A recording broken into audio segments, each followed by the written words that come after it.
Hi, in this video I want to introduce you to the Natural Environment Valuation online tool. This is a web-based decision support tool developed by the Land, Environment, Economics and Policy Institute at the University of Exeter. NEVO is designed to help you to explore, quantify and make predictions about existing land use and land use change, and it covers England and Wales. It's freely available and it's designed to be easy to use. In this video, I'm going to walk you through an example inspired by a case study that we worked on with the Forestry Commission. This will illustrate some of the key features of the NEVO tool. If you would like more information, you can visit the website, which is www.leap.exeter.ac.uk/NEVO. And on there we have YouTube walkthroughs which take you through in more detail how to use the tool. There's complete documentation, and of course the tool itself if you'd like to have a play. So let's start by taking a look at the tool itself, and here you can see the landing page that you would come to. It asks you to register if it's the first time that you've used the tool, or to log in if you've used it before. And the reason it has a login is so that you can store sessions, so you can return to outputs that you have made previously. Once you log in, there's a guided tour that can take you through the basic elements. I'm going to skip this now so that we can keep this video short. What we have here then, you can see NEVO is a map-based tool, so it's spatially explicit. It allows you to view information related to a range of ecosystem services, spanning agricultural production, woodlands and timber production, greenhouse gas emissions, recreation, biodiversity, water quantity and water quality. And it allows users to select the spatial scale that they're interested in. NEVO itself is well suited to landscape scale decision support.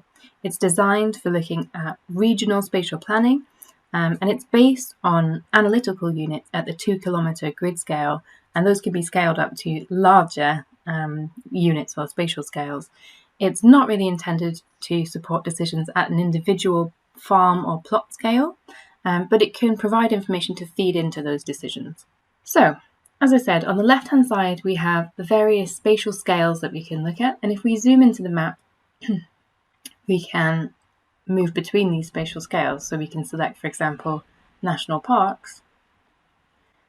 And the national parks will be highlighted, and we can select the Peak District National Park if that's what we're interested in. We can also switch to things like local authority levels, or we might be interested in looking at whole counties or whole countries. Across the toolbar at the top, there are also other options. There's a menu which includes links to the YouTube video tutorials and our quick start guide, the technical reports and case studies, the welcome tour if you'd like to visit it again, and options for managing your account, such as changing your email. The search bar is a spatial search which allows you to look for specific locations. So I might be interested in finding Settle, and this will automatically navigate me to the correct location on the map. We then have different options, and these are the functions of the tool. So select, alter and optimize, and I'm going to walk you through these in our example. The session icon shows you everything that you have saved from your current session, and those will be available to you when you log back into your account when you return to NEVO. Let's take a look at a particular example. So I've selected the Ribble Valley Local Authority, and we're first going to explore the features under Select. So Select allows us to view the current land use and see what's there. We're going to explore information about the land use in this area. The base year is going to be 2020 to 2030. And here you can see there's an information tab which includes high-level information on the land cover and the values, so the ecosystem service values that flow from that land cover. We can click this drop-down box and see things like the quantities of agriculture. And if I click on these elements, a map appears that shows me the total number of hectares in each 2-kilometre grid cell across the Ribble Valley that are in.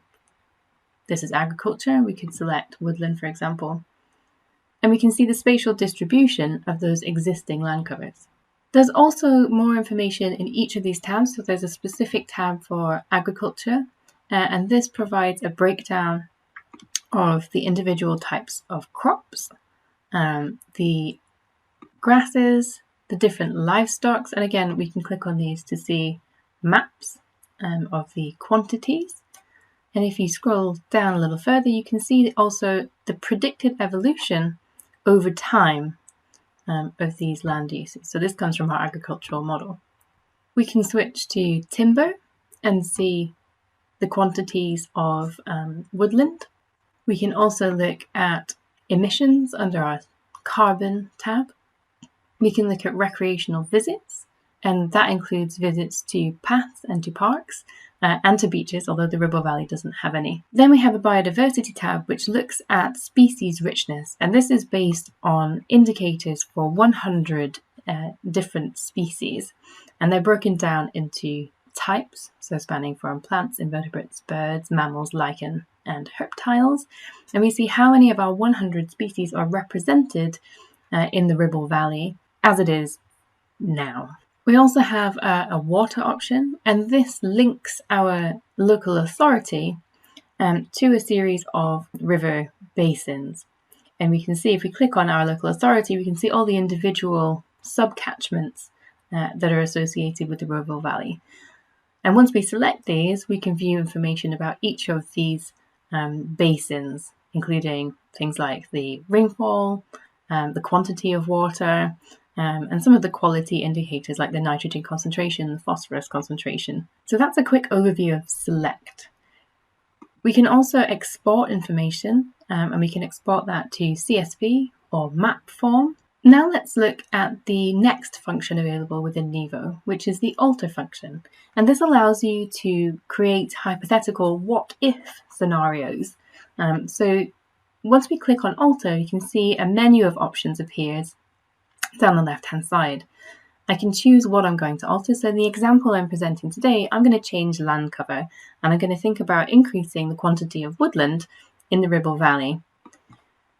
So we get a summary of the current quantities of these land covers within the local authority, and I'm going to increase woodland by 2,000 hectares. And I'm going to do that by reducing the area of agriculture. So I'm replacing agriculture with woodland. You then select which models you're interested in seeing outputs for. So I'm going to be interested in greenhouse gas emissions, recreation, and biodiversity. You can choose individual model options, such as changing the discount rate, what happens with agriculture in terms of assumptions about irrigation, and how recreational opportunities are changing. I'm going to leave these at the default for this example. And then you can choose which maps you'd like to see outputs for. So I would like to see where my woodland goes. I would also like to see what happens to changes in total biodiversity. And then you can give your scenario a name. So this is going to be me changing Ribble Ag to Wood. And you can select the Run button to run this scenario. Once the scenario completes, it appears in my current session and has the name that I assigned to it. I can also see the name appears within the local authority on the map.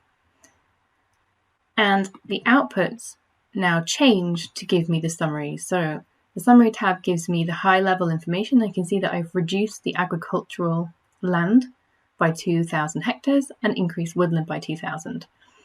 I can click on these to see the map of where that woodland is. And because I chose to spread that across the catchment, you can see we've got increases in woodland across the whole local authority, with some areas receiving more as a percentage increase than others.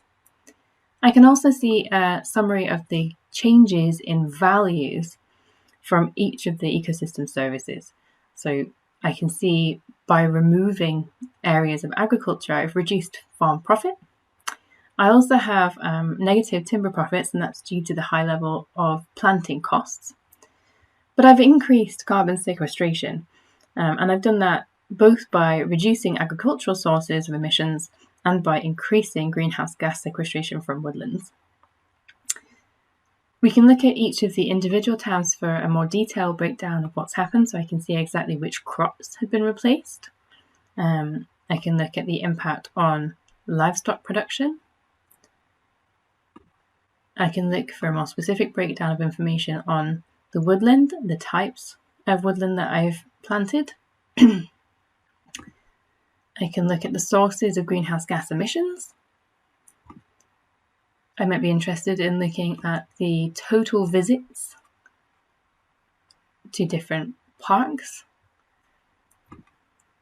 And I can look at my biodiversity species index. So here you can see that I've had an impact in terms of the distribution. So I've lost a species of plant, but increased a species of invertebrates, which has a net overall zero effect on the number of species represented within the ribble. And I can also look at a map of the spatial distribution of those species and the changes. Okay, so that's a scenario type approach.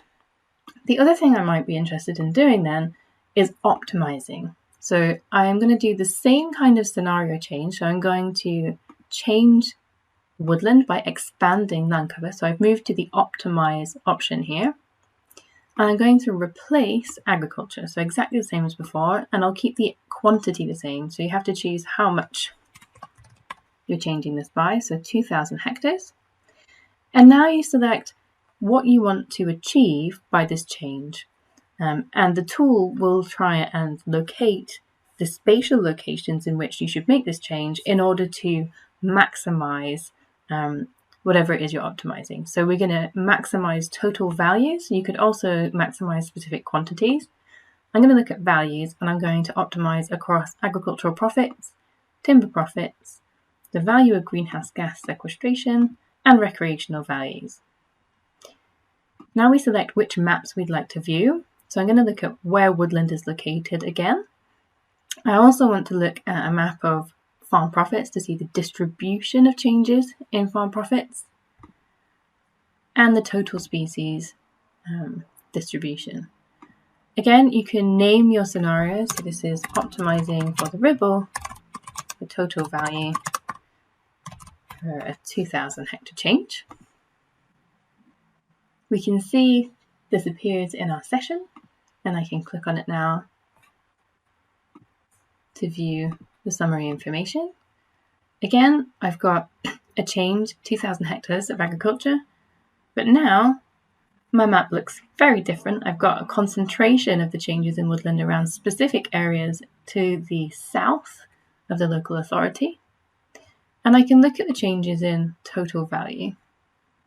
So here we can see straight away, when we did this without optimizing across value, we saw a negative change in recreational value. So here we're seeing we've improved the recreational value flows by choosing these southerly locations. I can also look at the impact on species richness and even across the species richness here. So now we've gone from 57, but we've increased the number of species represented by 2 here for both birds and invertebrates. And we can see this mapped as well. And you can see that those changes are corresponding to where the woodland has been located. Okay, so that's a quick introduction to the NEVO tool. Hopefully it's given you a high-level overview, and if you're interested, you can come and have a look at the tool yourself and see more specific information on how to use the tool through the online video tutorials. Thank you very much for your time.